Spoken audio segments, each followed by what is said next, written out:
not sure if the camera's straight, but whatever. Close enough. We're rolling with it.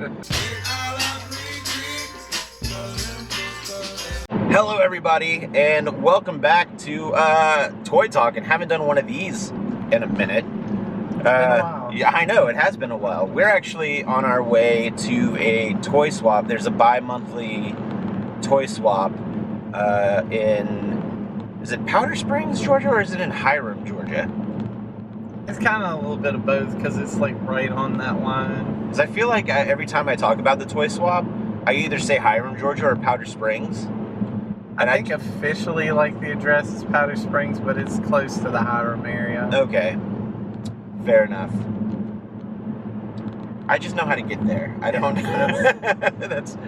Anyway, so you've seen a couple of the videos that I posted. If you have watched the 1 hour and 52-minute odyssey that I posted of our adventures through Toylanta, more power to you, and also thank you.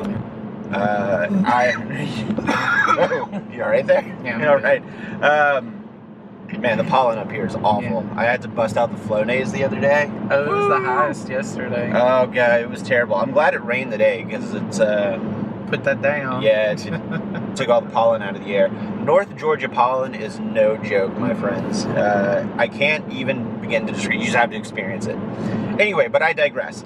So I put out the Toylanta video all 3 days in an almost 2-hour video, and then I did an epilogue of a Toylanta hangover of my haul for all the Mythic Legions and some of the other stuff that I got.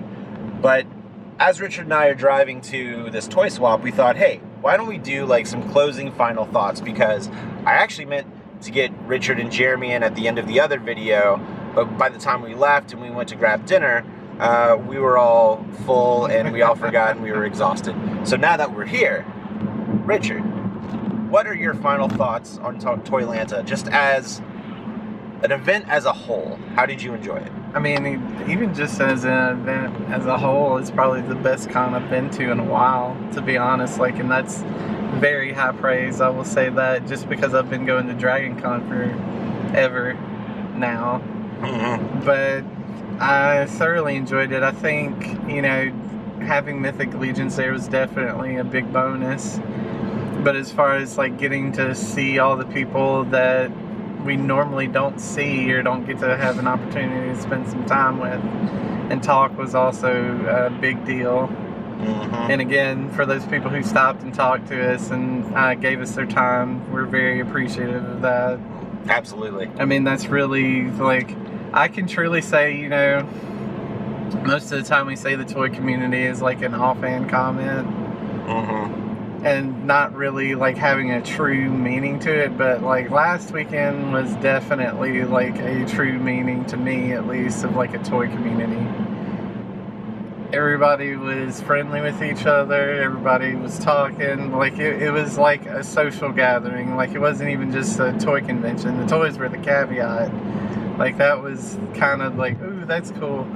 But like the conversations and spending time with different people from all over the place was like definitely a big bonus in my book. Mm-hmm. We got to hang out with a lot of people that, like, a lot of YouTube channels that we watched prior to meeting them. So I thought it was really cool that we were able to, you know, meet a lot of the other channels that do similar stuff as well.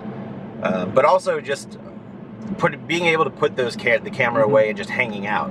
So we did film a lot, but we also hung out a lot, and that's what you didn't see on the like camera. A lot. So that's why a lot of people who follow my Instagram, like, you can tell when I've had a good time because there's not that many pictures. It's like, well, I was having a good time, so I forgot to document a lot of stuff. Mm-hmm. And that stuff you just can't replicate. Yeah, those are, I mean, again, I've harped on it on the other two videos, of just being able to hang out and, I don't know, just be part of the community. And you know, I can't speak for you, but I think something that was big for me was, you know, I didn't start out as a toy hunt YouTube guy. If you go back and watch my original vlogs, like, what got me into doing videos on YouTube was theme park vloggers like Adam the Woo and the Tim Tracker and Jackie Super Enthused, and even our buddy Jeremy's channel, The Magic Geekdom. I actually became very good friends with Jeremy and Kara because of YouTube, because they were doing really cool theme park stuff. Now they do travel vlogs, but you know, like now Jeremy's, you know, one of my best friends. And but all that to say, I felt very fortunate that a lot of the YouTube guys that were known for toy hunting, like, you know, Greg Cook and Dub and Kentpool, Seth, you know, they or Century, you know, I'm gonna forget somebody and I apologize, but like all of like the big name guys, like, you know, wanted to hang out and chat with us, and I thought that was, I don't know, I felt like I was invited into a very cool circle, and I'm very grateful for that, because not only was I a fan of their channels, but it, you know, I'm very grateful that they, you know, it wasn't like an exclusive club or something, that they were very open and welcoming, and I just thought that was the absolute coolest thing. It was very much like a brotherhood. Yeah. Like, pun on words, because Mythic Legions was there. Yeah, but the Cabal. The Cabal. I'm actually wearing my shirt. So shout out to Walter for hooking me up with this Cabal shirt. And as far as like the event itself, I mean, it was incredibly well organized. I mean, it ran like a well-oiled machine, as it should. The variety of things there was kind of mind-blowing. I mean, no one booth had the same thing. Mm-hmm. And like you're looking at like decades of different toy brands, toy types, all throughout, which was always a good sign of a good show. Was there something that you saw that you wanted to pick up that you kind of regret not picking up? This Double Dragon. Those were cool. Because I will tell you, I look at those every year. I mean, last year I looked at them and was like, That dude has had those figures for a while too. Yeah.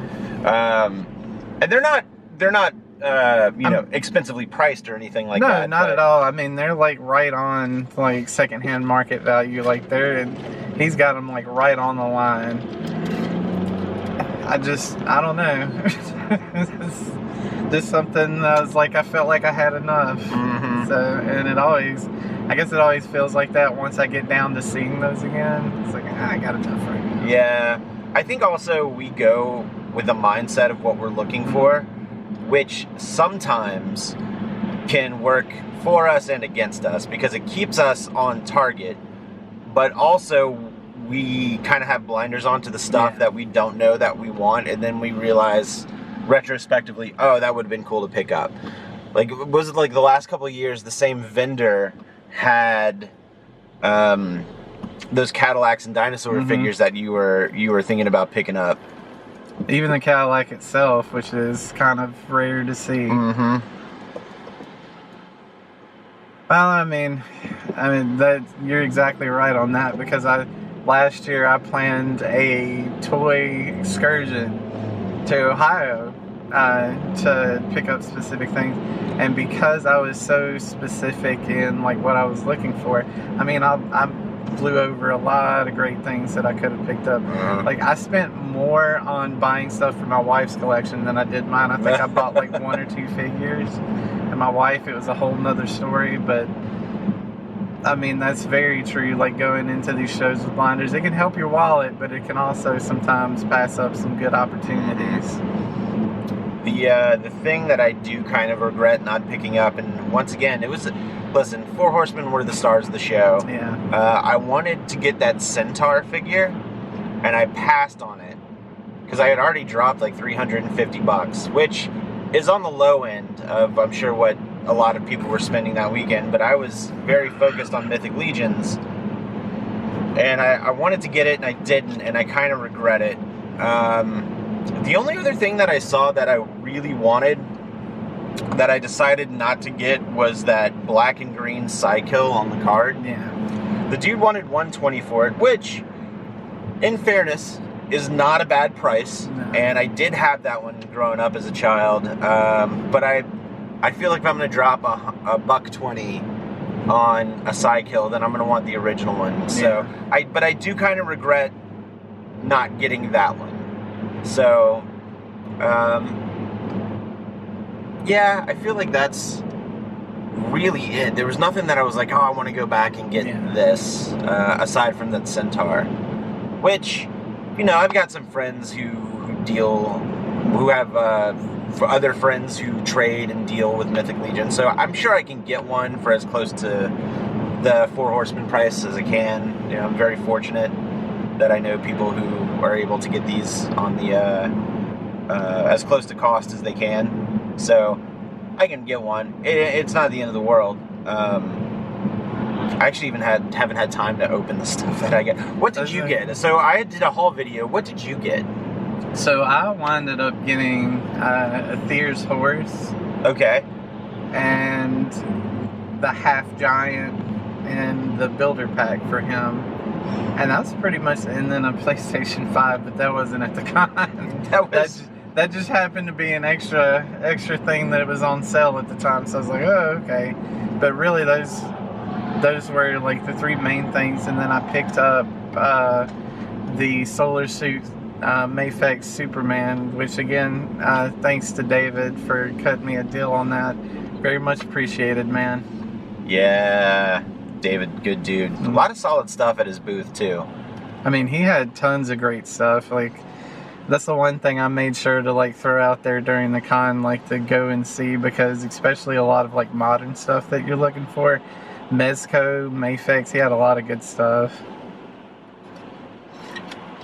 Sorry, Kevin's texting me. Yeah, if you were a turtle fan that was hunting something from NECA, he had it all. Yeah, I did see that Toka and Razar, and I was pretty tempted to grab that. So we'll see. We shall see. Yeah, man, I don't know. Again, I can't say it enough. It was a fantastic show. Once again, was there anything else you wanted to? So we're almost at 13 minutes here. So no, I think those were the two biggest things for me. Was just like Mythic Legions, and then talking to all the guys. Like I said, you know, we kept coming back, and I mean, we maybe spent a quarter of that time on toys, and the rest of it was just talking to everybody. Mm-hmm. I also made 3 of my friends buy their first Mythic Legions that weekend. So I made Tyler buy one, I made Glenn buy one, and I made Morgan buy one. Yeah. And then I want you to know they all texted me later that day and went, "Damn it, Jordan, these are cool." And then Tyler goes, "Well, I made my first Mythic Legions pre-order." Yeah. So, you're all welcome. You're welcome. You're all welcome. We also met, I don't want to forget, Dwayne and Stevie from Destination Stone. So they were out there filming too. And it was their first Toyland, and they really liked it. And I wish we were able to hang out with them a little bit more, but that's just the hustle and bustle of the convention, baby. You're just kind of running around. Also, you know, I want to say a big thanks to Ricky over at Toylanta for, you know, graciously issuing a press pass. And I'm very grateful and thankful for that, because I'm a very small YouTube channel. I have less than 1,000 subscribers, which, by the way, hit the subscribe button if you don't mind. It's going up. Hey! And compared to like a lot of the other channels that do similar things, I am small potatoes. So the fact that Ricky saw the video from last year and said that was a fun video, sure, man, here you go. Ricky, thank you so much. I had a great time, and I hope that the videos that have come out have done the show justice, and I hope you enjoyed them. So again, thank you so much from the bottom of my heart. But I think my camera is about to do that automatic shutoff thing, so I think this might be a good spot to go ahead and end the video. So you guys take it easy. Thank you so much for watching. We really appreciate it. Go follow Richard on Instagram, punks_for_plastic, and we'll catch you in the next toy hunt video. Stay spooky.